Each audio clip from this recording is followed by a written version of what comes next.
Tonight we travel through time, not with machines, but with memory and dream. When the weight of bills and deadlines becomes too much, when the city feels like it's shrinking around us, sometimes all it takes is one step, one forgotten crack in the pavement, to fall into another world. This is the story of Daniel Brooks, a man who fell through modern Memphis and awoke in the other one, the white-walled city of Menkaure, where men still measured the world with stone, sunlight, and faith. Close your eyes. Let the sound of sand replace the noise of traffic. Let your mind fall, slowly, into the desert.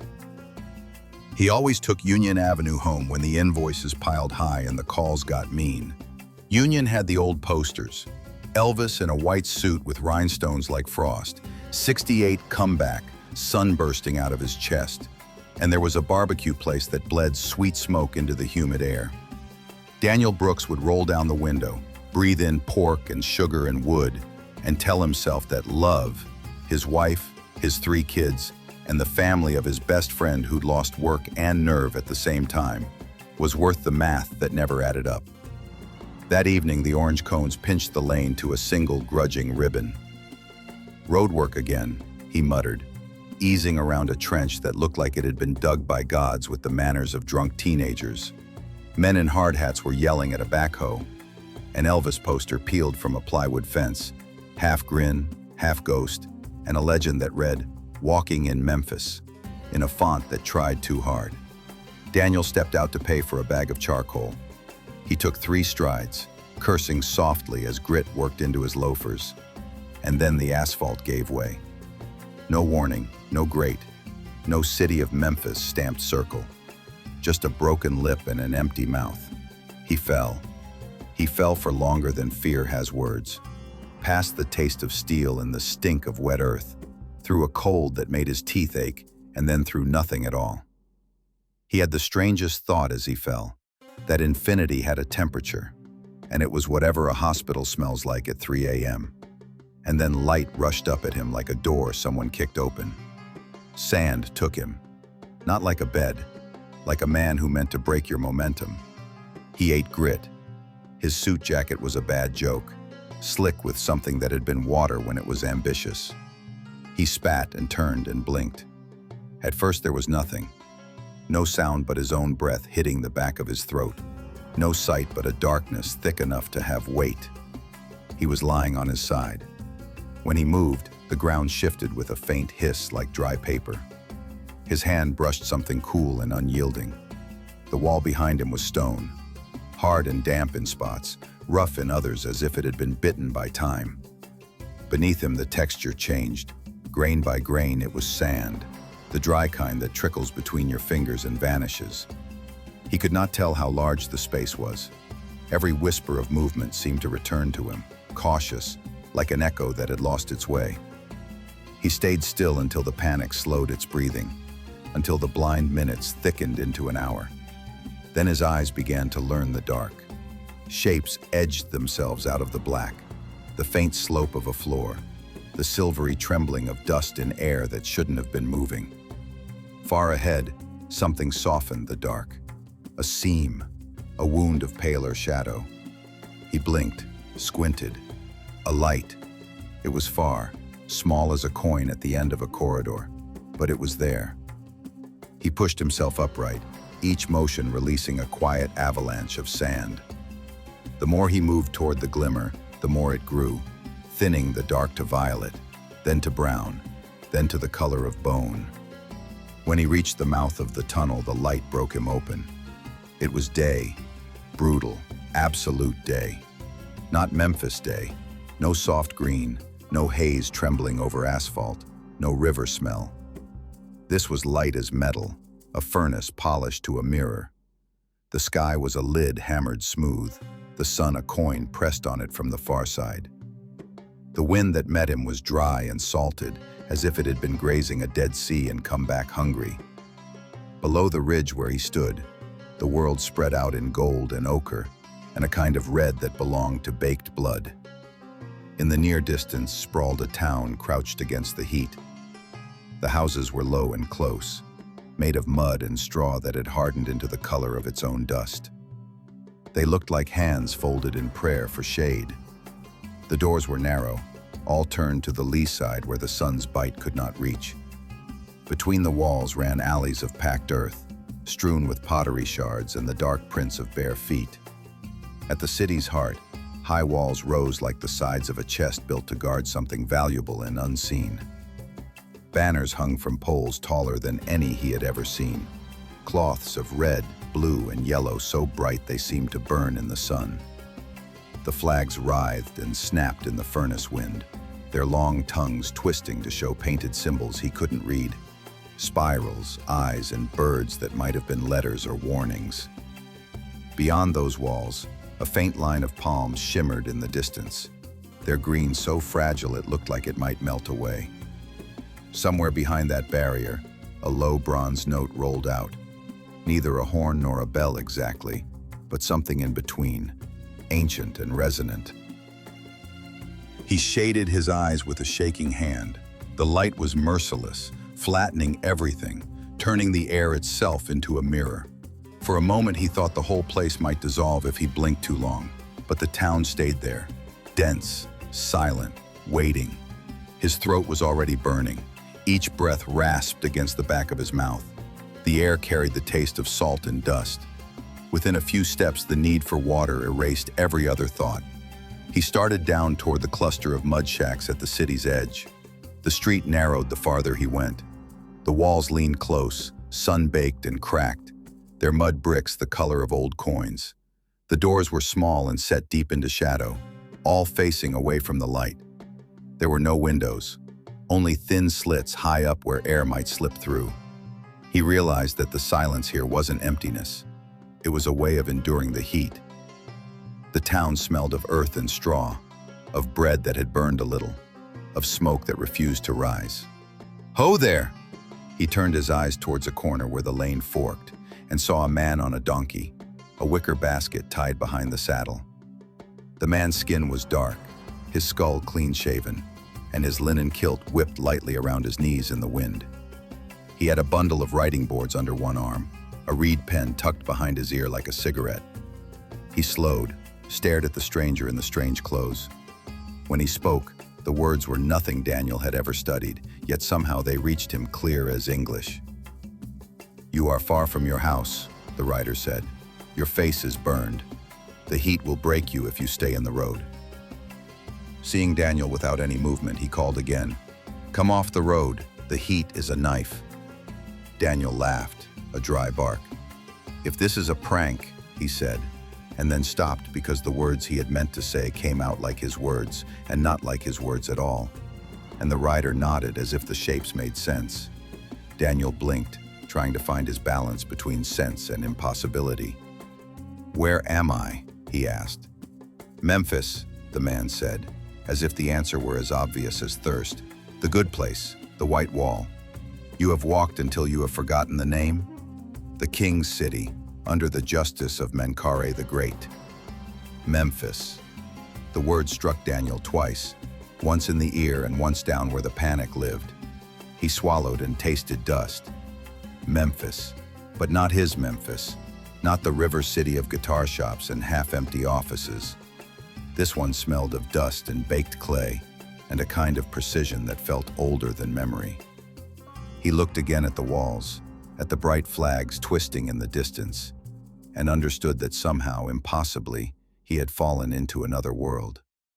"You need shade," the rider said, and his voice did not waver at Daniel's wild eyes. "I am Hori, a scribe.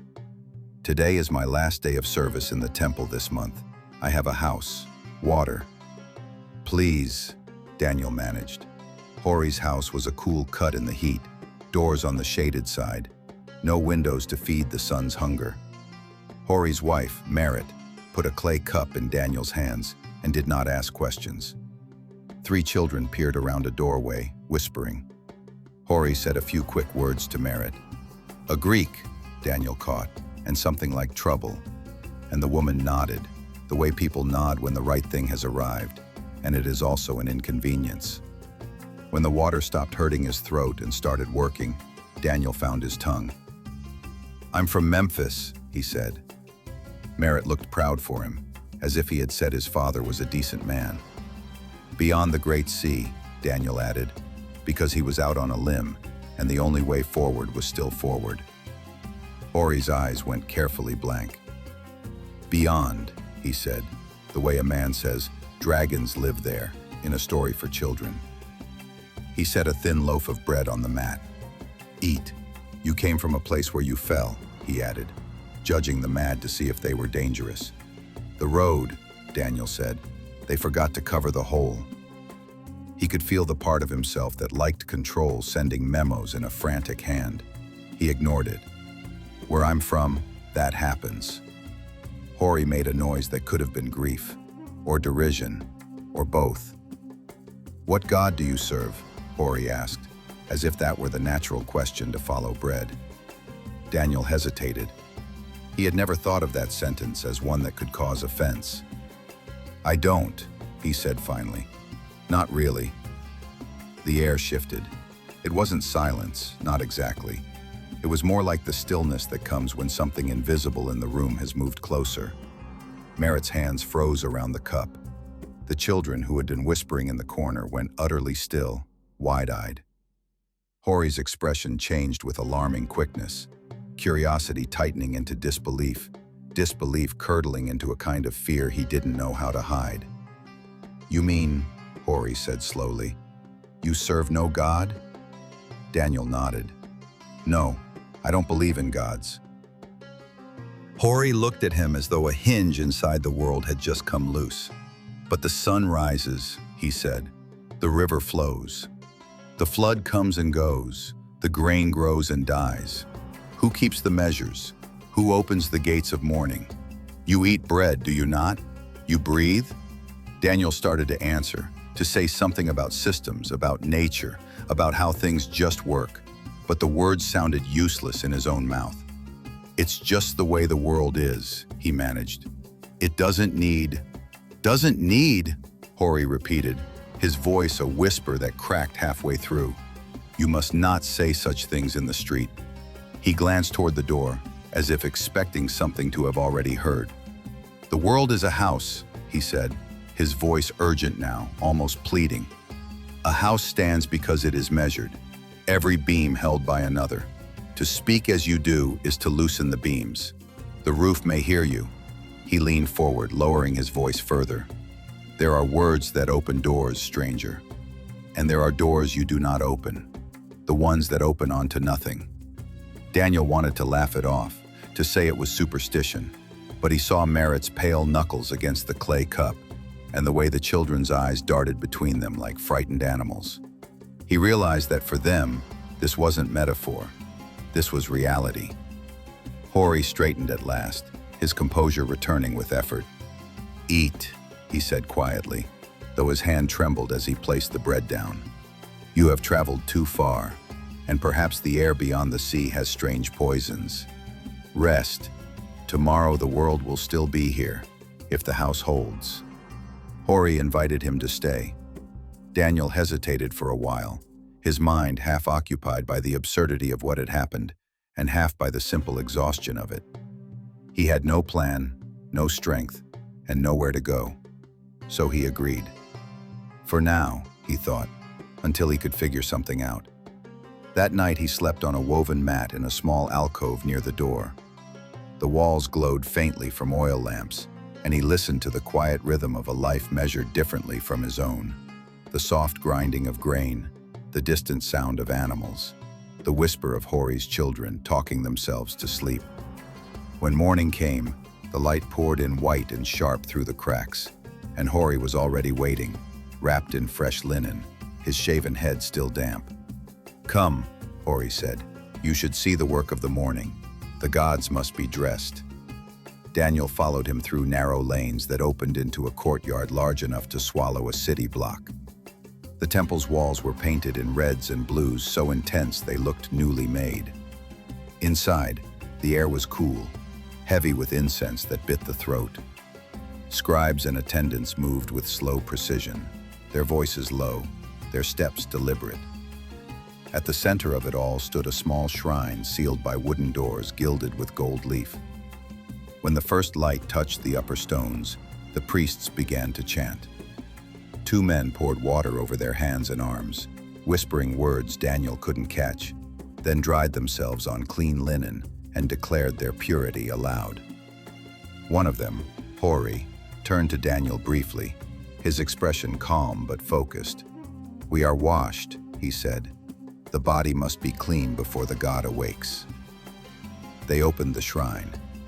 Inside was a small figure of stone and metal, black as river mud, its eyes bright with inlaid silver. The priests bowed, then began the careful work of clothing it, placing fine linen over the statue, brushing scented oil across its brow, setting small garlands of flowers at its feet. Every movement was both ritual and care, an act of tending as much as worship. "The god will be fed," Hori explained quietly. "We offer what is his: bread, meat, beer. The smoke rises to him, the rest we eat, so the god's strength fills our bellies. It is a circle, and the king stands at the center of it to make sure nothing falls apart." When the offerings were placed and the chants finished, the mood lightened. The priests laughed quietly among themselves. The food was divided and shared. Daniel was struck by the ease of it all, the lack of distance between sacred and ordinary. The temple was not a place apart from life. It was life, regulated, justified, and renewed every morning. Afterward, Hori led him out through the streets. The city was fully awake now. Markets unfurled along the main roads, the smell of baking bread rising from clay ovens built into the walls. Potters shaped bowls under awnings of woven reeds, their fingers wet with clay. Children ran barefoot through alleys that twisted like dried riverbeds. Donkeys brayed. The air shimmered, and Daniel thought that if he squinted hard enough, he might see the heat itself moving like an invisible animal through the streets. They passed the workshops of carpenters and metalworkers, men who shaped bronze like butter and carved wood so fine that the grain seemed to breathe. Near the edge of the market, rows of baskets overflowed with grain, dates, and onions. Hori stopped to speak with a merchant who pressed a loaf of bread into his hands with a nod of respect. The next morning, Hori told him they would visit a friend. They walked to the far side of the city, where the houses leaned a little lower, where the mud bricks were cracked, and the air held the faint smell of sickness. The man they came to see lay on a mat, his skin pale and stretched. His wife crouched beside him, trying to keep the flies away. Two children sat in silence near the wall, their eyes too large for their faces. Without ceremony, Hori took the bread he'd been given and split it, handing half to the woman. He left a small jar of beer beside it. "Eat," he said simply. "When the time comes, you will stand again. Until then, my house stands for yours." Daniel stood in the doorway, struck by the matter-of-fact way it was done. No speech, no pity, no performance of kindness. It was duty carried out as naturally as breathing. When they left, Daniel finally spoke. "You feed their family too?" Hori gave him a puzzled look, as if Daniel had commented that the sun rose in the east. "Of course. His house leans, I prop it. When my wall cracks, he will bring the mud. We are made to keep one another upright." Daniel thought about it for a long while as they walked back through the afternoon heat. The city glowed under the sun, a living machine of purpose and proportion. Everyone seemed to know their place within it: priests, farmers, craftsmen, beggars. For the first time since his fall, he wondered if the problem wasn't the world at all, but the part of him that couldn't rest within one. "How do you afford it? I mean, feeding your family and your friend." Daniel couldn't shake off the puzzle after they came home. Hori frowned at the arithmetic in the question. "I work," he said. "I am paid in bread and beer and sometimes a measure of copper when the state has coin. It is enough to eat and to offer. If there is extra, the extra is already someone's." Daniel looked at him, wanting to explain that enough was a moving target where he came from, that in his world you could work 60 hours a week and still feel behind, still lie awake thinking about bills and broken air conditioners and the subtle, constant humiliation of being measured by what you hadn't yet done. He remembered the pressure in his chest when he'd looked at the numbers on the screen late at night. The quiet panic of a man trying to hold up two families on a salary that bent like wet cardboard under the weight. He remembered the constant effort to do more, earn more, be more, only to watch satisfaction slip away each time he reached for it. Now, watching Hori break a loaf of bread neatly in half and eat with quiet precision, Daniel couldn't understand how the man managed it, how he lived in a world with so little and still carried himself as though nothing was missing. The thought unsettled him. That night, Daniel dreamed in panic. He dreamed spreadsheets with no bottom and phones that never stopped ringing, and a vacancy that yawned behind every success. In the morning, he tied himself in knots trying to barter, to hustle, to invent a role for himself in a city that had a place for each thing and each thing in its place. And none of those places knew what to do with a man in a Memphis Grizzlies t-shirt saying he was good with logistics. Hori watched it as a man watches a boy try to lift stone with his spine. "You have hands," he said. "You could farm." "The earth is a low door with a large room behind it." "I'm not a farmer," Daniel said. "No? Are you a scribe?" "No." "A patriarch?" Daniel laughed helplessly. "Not that either. Some days I can barely be a dad." "A priest? An official? Do you have a caravan? A boat?" "No," Daniel said, heat rising under his collar. "Then the earth is your work. First choice is first because it feeds all the other choices." "I just don't get it," he said. "Back home, I kept trying to do what I wanted to do. You know, find myself, chase something meaningful, something that would make me feel alive. They tell us to follow what we're passionate about, to keep growing, keep improving. If you're not moving up, you're falling behind. That's how it works." Hori tilted his head, puzzled. "And did it work?" Daniel laughed quietly, without humor. "No, it worked for a while, until I couldn't tell if I was chasing meaning or just running from failure. Every time I thought I was getting somewhere, the ground moved again. There's always another ladder, another goal. You never really get to stop." Hori was silent for a moment, then said, "Then you never live." Daniel looked at him, uncertain if it was a question or a judgment. "You speak as if the world is without walls," Hori continued. "That is frightening. A man who walks without walls walks forever, and still he does not arrive. If you can do anything, what do you do? When do you stop? How do you know you have done enough?" Daniel frowned. "You're saying limits are good?" "I am saying they are necessary," Hori said. "A house must have walls or it is only wind and dust. The belly must have a boundary or it eats itself. You look for freedom and find hunger. Here, we begin with what feeds us. The earth, the work of our hands. The earth is the first choice because it makes the others possible." Daniel leaned back against the wall, the truth of it heavy in his chest. Hori tore a piece of bread and handed it to him. "You will starve walking through such a world," Hori said gently. "The belly needs a bounded map." He said it without sharpness, like a man translating mercy into a dialect the other man could hear. Daniel took the bread without answering. For the first time in his life, he wondered if his hunger had never been for food at all. Hori was quiet for a long time after their talk, tracing idle lines in the dust with a reed. The sky was beginning to bronze with the last light of day. At length he said, "You should serve the king." Daniel looked up, unsure if he'd heard right. "The king?" "Yes," Hori said, his tone brightening with certainty. "It would be an honor, especially for one who is not of the people." He smiled almost warmly. "To work for the sustainer of the universal truth and order, the judge of the living and the dead. What greater work could there be for a man without a god or a name in this land? The king holds the balance between heaven and earth. Even his shadow feeds the world." Daniel blinked. "Not of the people?" he asked. "You mean foreign?" Hori hesitated, searching for the right word. "Alien, perhaps," he said at last, though something in his tone suggested more. "You are not of the seed of men who serve the gods. But still, you can serve the king, and through him, the order that keeps the world from falling into water and darkness. It is a rare mercy for a non-human to be given such a chance. Daniel frowned, thinking he must have misheard that last part. Non-human?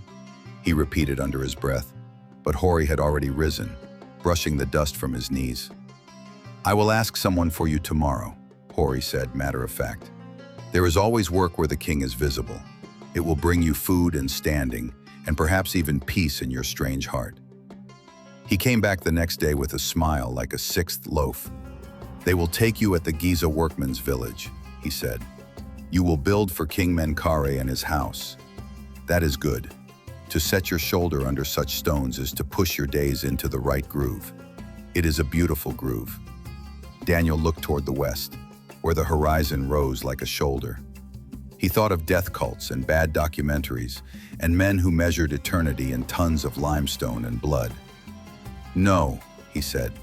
His disgust surprised him with its heat.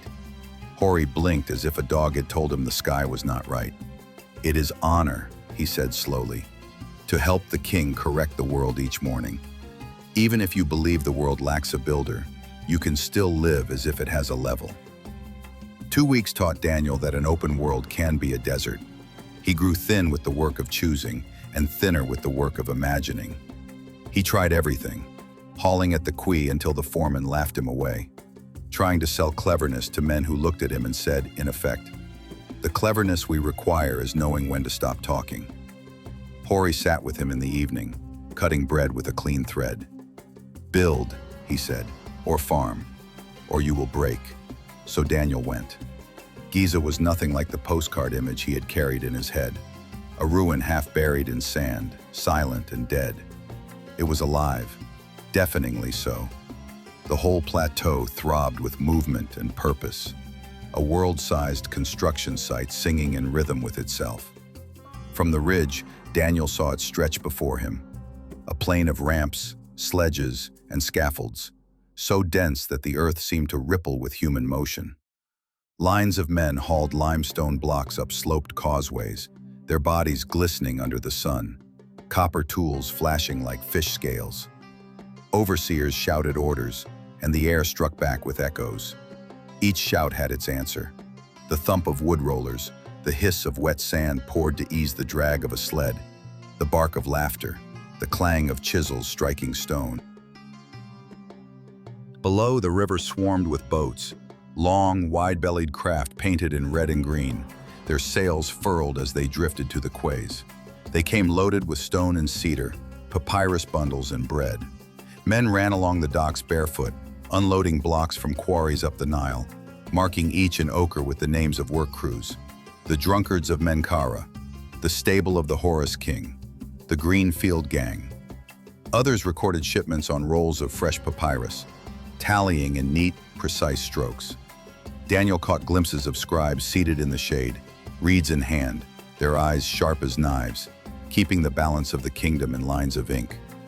2 pyramids already dominated the skyline, the elder of Khufu burning white in the light, and the broad-shouldered one of Khafra, its casing still smooth enough to throw sunlight like a mirror. Between them, the third was rising, the smaller, finer pyramid of Menkaure. It was wrapped in scaffolding of timber and rope, half-clad in fresh granite so polished it looked wet. The upper tiers caught the sun so fiercely that the summit seemed aflame, a second dawn burning above the real one. To the east sprawled the temples, colonnades and courts, colossi and open sanctuaries where priests moved through clouds of incense. Basins of water glimmered like cut glass, and the smell of cedar oil, resin, and roasted meat mixed with the salt of human sweat. The Sphinx crouched nearby, not yet the lion-faced enigma of future centuries, but a blackened, jackal-headed guardian, its body still streaked with paint the color of blood and gold. South of the causeway, the workers' village stretched for miles, a city within a city. Rows of long stone dormitories lined narrow streets, courtyards filled with laughter and smoke. Women baked bread in clay ovens, the air thick with yeast and ash. Brewers stirred vats of barley and dates, their hands brown with foam. Children chased dogs through alleys littered with chips of limestone. At the edge of the settlement, large kilns belched smoke, feeding a sky already heavy with heat. Daniel walked through it all in astonishment. Every man, every hand, every movement seemed part of one immense body, an organism breathing in rhythm with the sun itself. It was work, but it was also worship. He could feel it, the sense that every cut of stone, every poured jar of beer was a prayer in disguise. By the time the day dimmed, fires flickered across the workers' city. The smell of cooking filled the wind. A man with a scar across his cheek squatted by a flat stone, grilling strips of liver that hissed in the firelight. He saw Daniel watching and waved him over, grinning. "Eat, Greek," the man said, handing him a piece of meat and a clay cup of beer. "Beer," the man said. "You are Greek. You look like a moth." "I am from Memphis," Daniel said. The man laughed like a drum. Around them, the night pulsed with the laughter of thousands. The city of labor turned suddenly into a city of rest. Above them, the pyramids glowed faintly in the moonlight. Massive, bright-edged silhouettes against the dark, like mountains built to steady the sky. In the daylight, all that laughter turned to discipline again. Behind the noise and sweat lay a precision that astonished him. A system where every loaf, every jar, every man's day was measured and written down, as if the kingdom itself were carved not only in stone, but in ink. They kept records with a fanatic's ease. Rations of bread and beer, onions and fish, the names of gangs, those who are drunkards, those who are in awe. Men paid when they were sick, a month of rotation and a month at home. Home meaning a bed and a family, and the kind of work that grows itself from the ground. Daniel learned the weight of a lever and the language of a rope. He learned to grip a sled's side with fingers that had not done real labor in 20 years. He learned that a task finished and sleep earned were the exact solvent his fear had been waiting for and had not found in PowerPoints or plans. He learned, with a shock that felt like laughter, that he was not a bottomless cup. He filled, he overflowed, he stopped, he emptied, he filled again. He learned to be a man in a world that had an edge. He stopped collecting. The first week he had thought to bring home this or that, beads, a tiny faience amulet, a scraped sliver of colored plaster, as if proof of wonder could be cashed like money. He watched a worker's children put a broken potsherd under a beam to stop a wobble, and understood more. On a day clear enough to ring, the king came.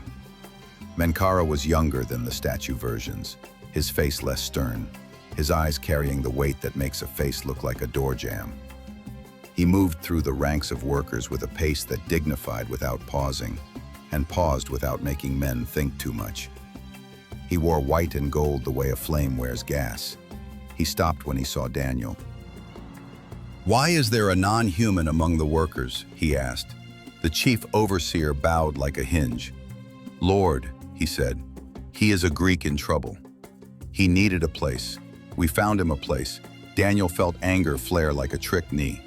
"I am human," he said, "from far across the sea." Menkara laughed as if a boy had told him the river flowed uphill. "We are the children of the gods," he said, and there was no taunt in it, only a grammar. "We are the people. Others are good, others are needed, others can be loved, but we are the people, the humanity. As long as you are under my hand, alien, you will be treated like a human. I sustain order. The house is small, and within it there is enough. Work, and what people eat, you also will eat." Around Daniel, men shifted, the sound of surprise contained. The overseer's face had a new line of relief. "But I don't believe in gods," Daniel said, and heard himself and wished for quiet.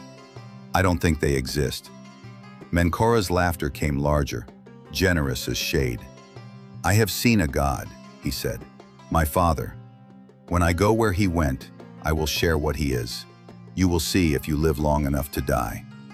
He lifted a hand in dismissal and in blessing, turned his face to the stone as if the rock were a negotiator, and walked on.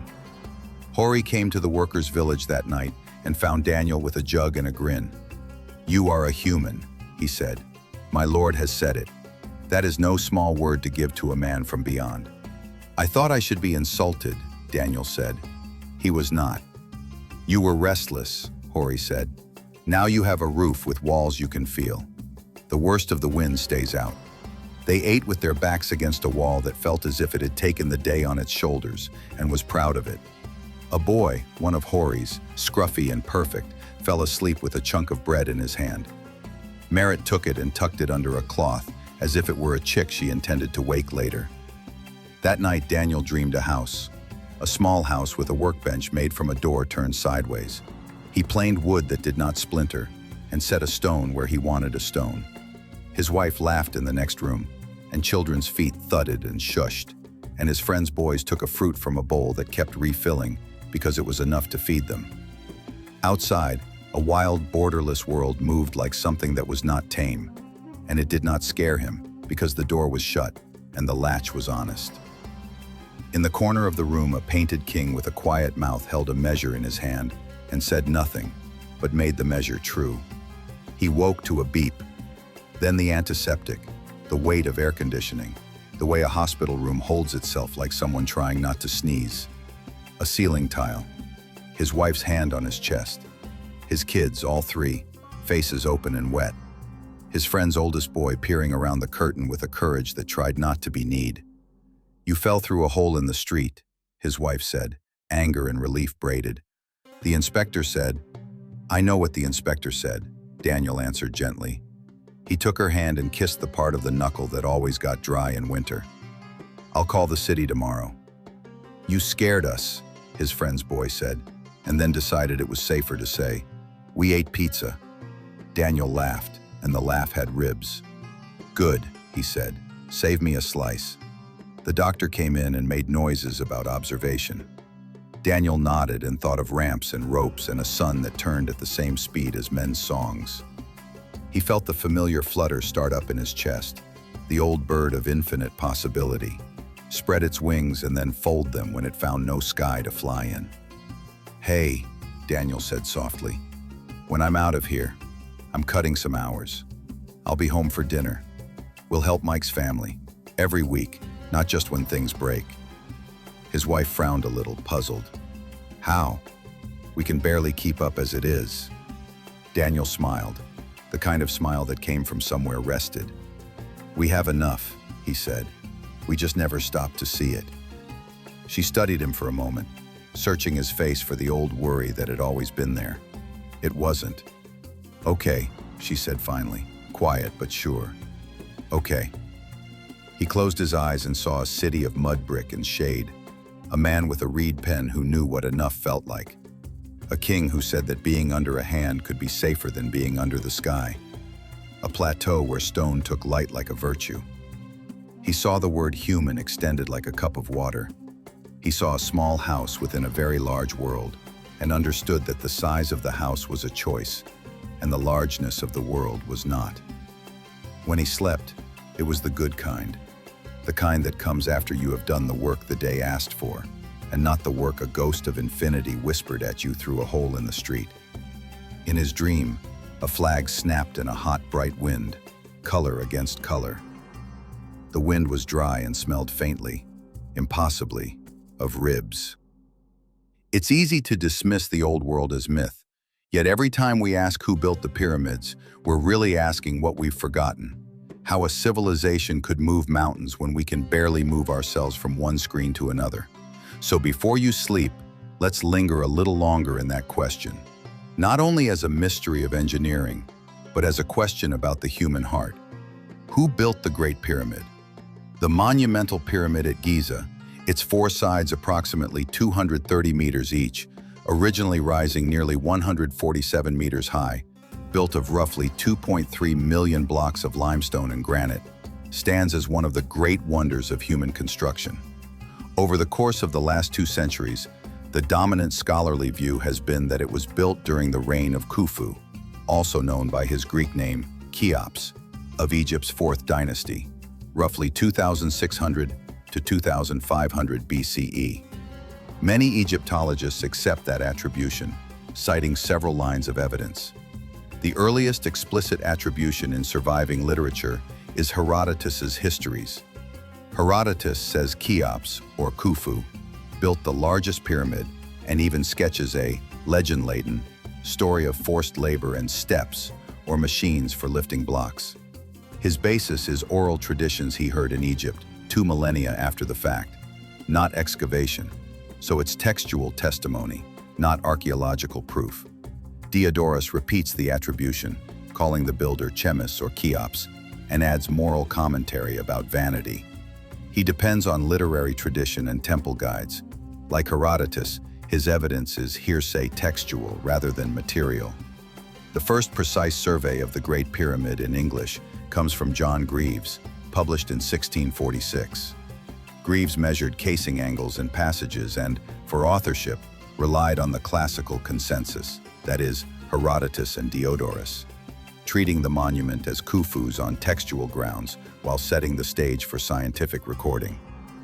In the 19th century, Howard Weiss blasted into the relieving chambers above the king's chamber and reported red paint quarry marks or gang graffiti, which says, "The Friends of Khufu," including Khufu's cartouche on high, sealed blocks, arguing these must be contemporary builder marks. This became the classic material anchor for Khufu's authorship in modern scholarship. Carl Richard Lepsius systematized pyramid recording and accepted 4th dynasty attribution for Giza, with Khufu as the first builder there, mainly on epigraphic or chronological synthesis, that is, royal lists, stylistic chronology, rather than a new Khufu inscription. Auguste Mariette found a stele near Khufu's complex. Later writers cited in discussions of Khufu's works at Giza, though the stela's value for authorship is debated and probably late and retrospective. Flinders Petrie delivered the first high-precision survey and treated Giza's 3 pyramids as those of Khufu, Khafre, Menkaure, a chronological and architectural argument that dovetailed with Weiss's marks. Petrie's data underwrote later historical reconstructions.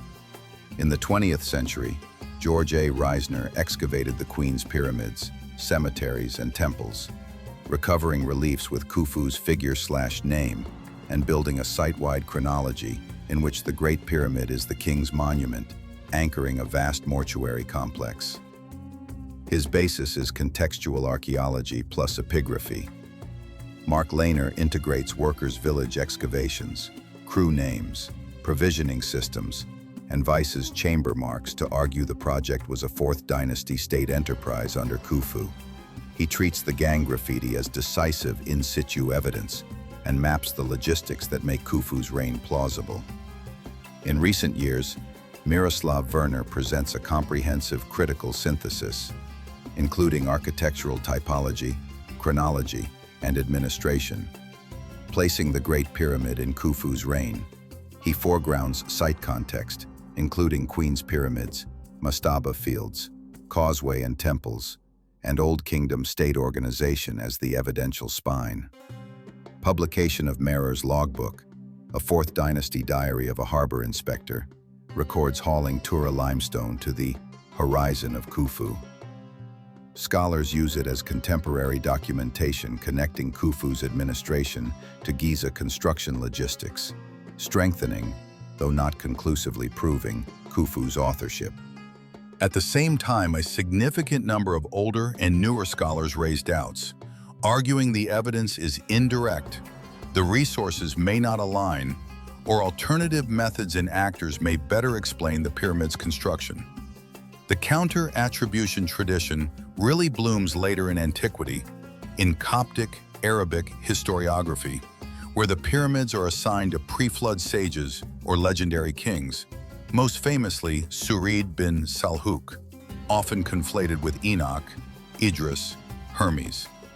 These narratives recast the pyramids as repositories of primeval knowledge built before the deluge, not as a 4th dynasty royal tomb.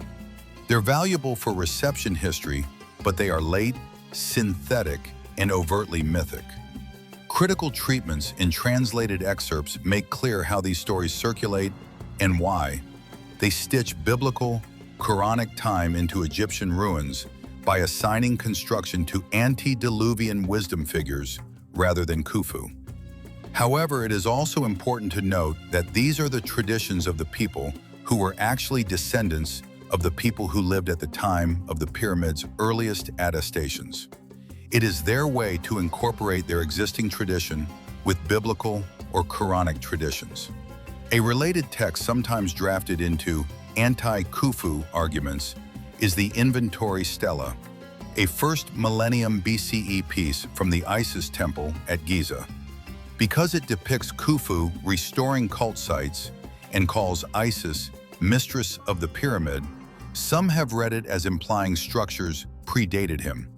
Mainstream assessments, however, see the stela as late, anachronistic temple propaganda, useful for understanding Ptolemaic claims, not for Old Kingdom attribution. Yet it remains a frequent citation in skeptical literature. But again, this is the native attestation of the origin of the pyramid and should be taken more seriously than foreign attestations and testimonies.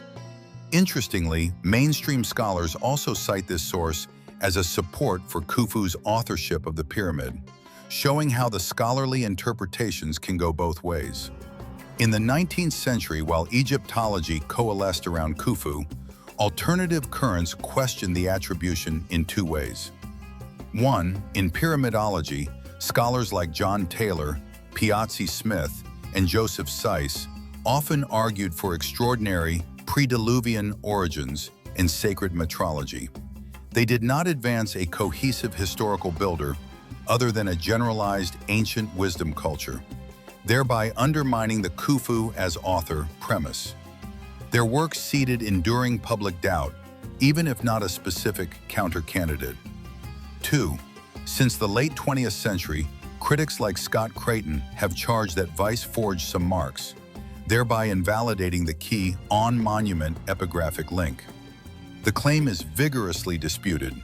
Even popular-level rebuttals note that some marks continue under adjoining blocks set in place before discovery, and that the conspiracy requires implausible access to high-level hieroglyphic forms. The forgery allegation remains a staple of anti-Khufu discourse, though it sits on contested ground. Contemporary skeptical arguments tend to stress that the pro-Khufu dossier is accumulative but indirect. Merer's Wadi el-Jarf papyri, that is, the Red Sea Scrolls, record teams hauling Tura limestone to Akhet Khufu and working under Khufu-era officials.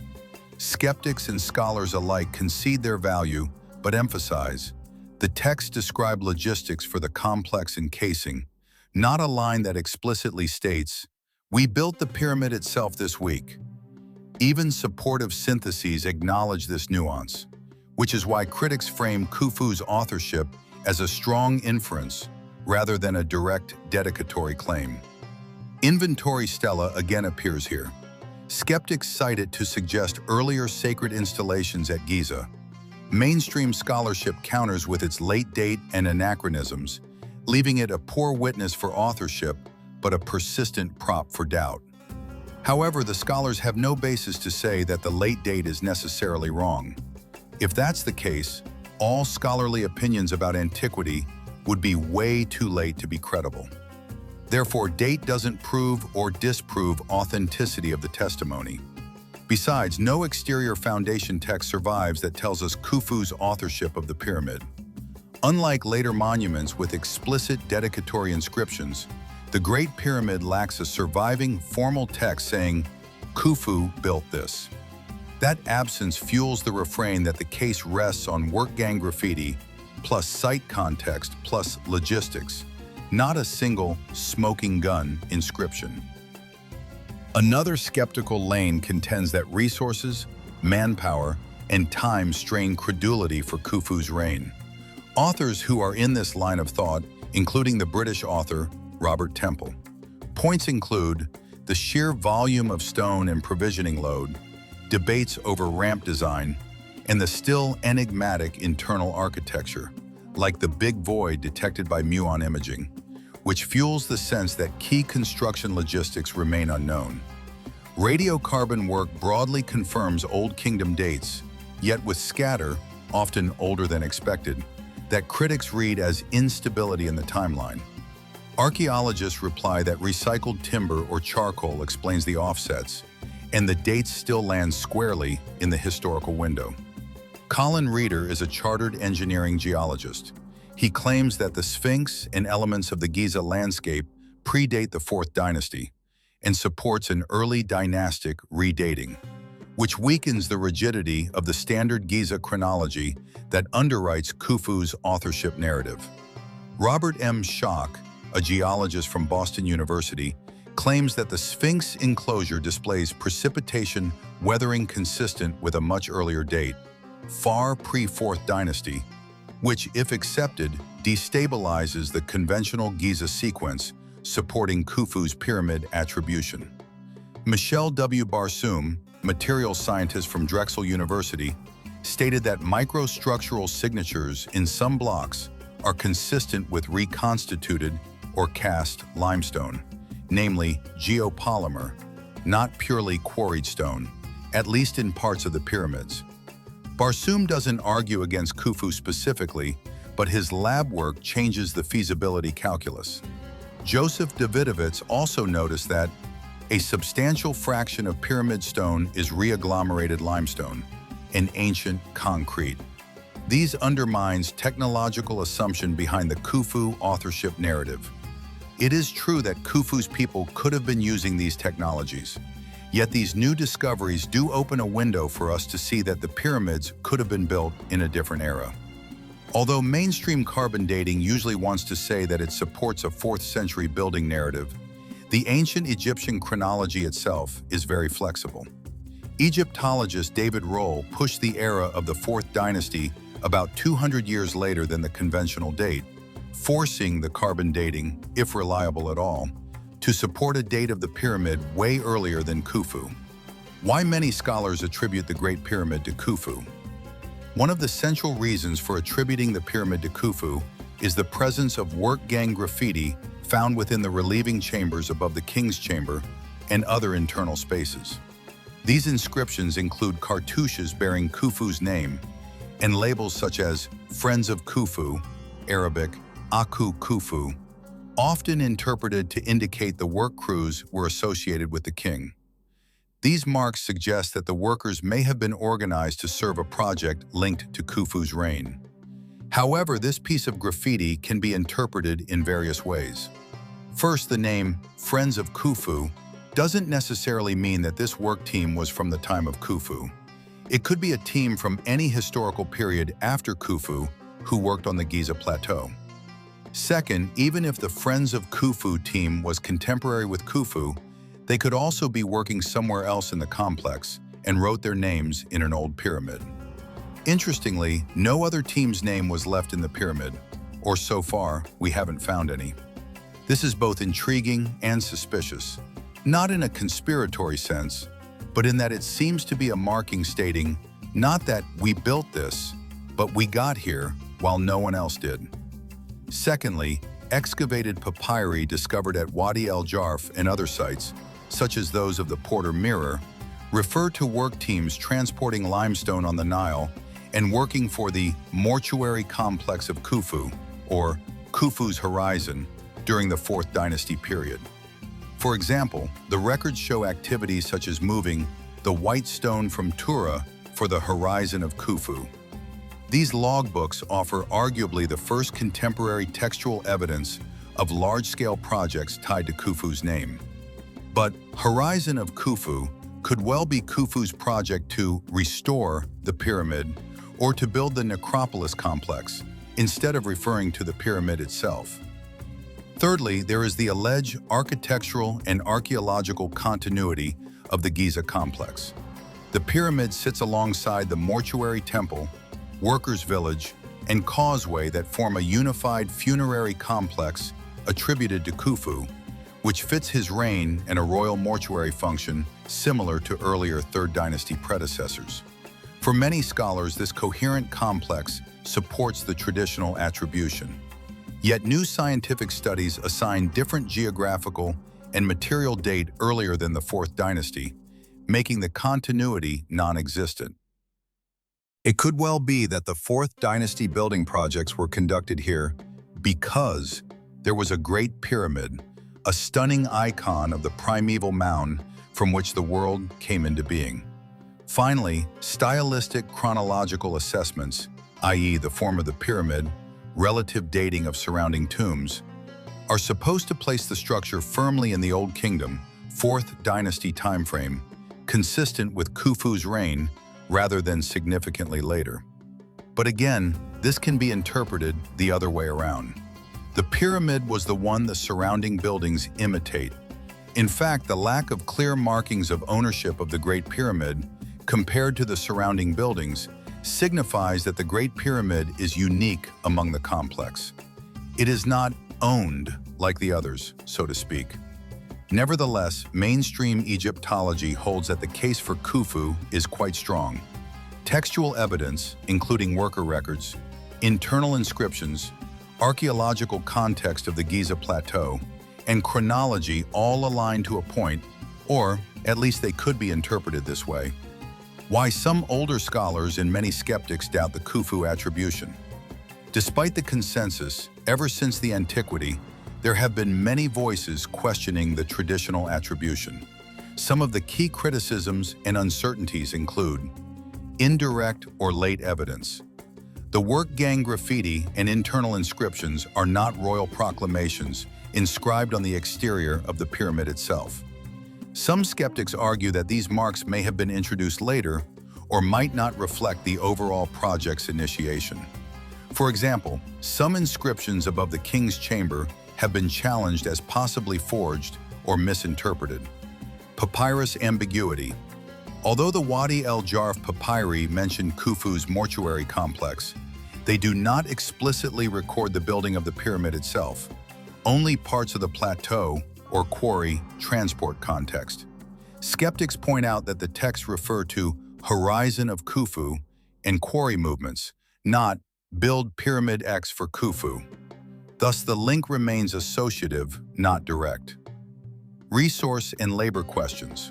Some researchers argue that the sheer scale of the project, moving millions of blocks, organizing labor, feeding thousands of workers, would have exceeded what Khufu's regime might plausibly commit, given other demands. For example, estimations of energy, blocks, workforce size sometimes challenge the timeline or capacity of the period. Alternative attributions. Some older hypotheses, and continuing ones, attribute the pyramid to earlier or later kings, or to a different cultural project entirely, noting that royal lists and historical sources like Manetho are inconsistent and often compiled centuries later. The ambiguity invites skepticism about the Khufu built it story. Methodological uncertainties. Theories of construction, ramps, internal spiral, etc., still lack full consensus. Since how the pyramid was built remains partly unresolved, some skeptics argue that we cannot definitively assign builder identity until we understand method, purpose, and commissioning. In sum, while Khufu remains the most popular candidate, the evidence is not ironclad. Many older scholars flag the gaps, and some modern researchers continue to treat the attribution as plausible rather than proven. Beyond the question of who built the pyramid lies the question of how. Recent engineering, materials science, and geophysical research are adding nuance and opening new possibilities. One influential line of research supports a ramp-based construction method.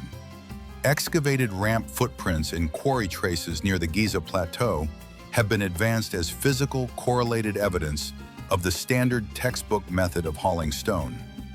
More speculative, but increasingly discussed, are technologies such as internal ramp systems, proposed by architect Jean-Pierre Houdin, that run inside the pyramid's mass and allow blocks to be raised via counterweights or sliding mechanisms. This model may address some of the logistical concerns of external ramps. Another strand posits material innovations. Research by André Pochon, Joseph Davidovitz, and others suggests that some of the casing or core blocks might be early geopolymeric concrete rather than carved stone. If true, this would dramatically reduce the need for quarrying and hauling 80-ton slabs. These theories, however, remain controversial within mainstream Egyptology. Related to that is the use of solar melting or stone softening. Some theories claim the Egyptians may have used sunlight concentration or chemical softening to manipulate stone in ways not conventionally assumed. These ideas sit outside mainstream peer-reviewed archaeology, but contribute to the broader discourse on how the pyramid might exceed simple manpower models. The discovery of large voids via muon radiography, scan pyramid's big void, above the Grand Gallery also suggests internal structural complexities previously unknown. These may affect theories of internal transport, chamber design, or purpose, indirectly feeding into the builder attribution question, since method and proof of building systems could change how we interpret who had the capacity to build it. Thus, the construction of the Great Pyramid may not purely reflect raw human labor in the ancient sense, but also advanced organization, novel techniques, or even unknown technologies.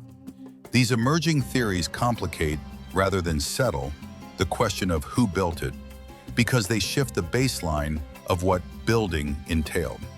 At this point, several possibilities remain viable. That Khufu did commission and oversee the building of the pyramid, and that our current evidence, graffiti, papyri, archaeological context, although indirect, is sufficient for scholarly consensus.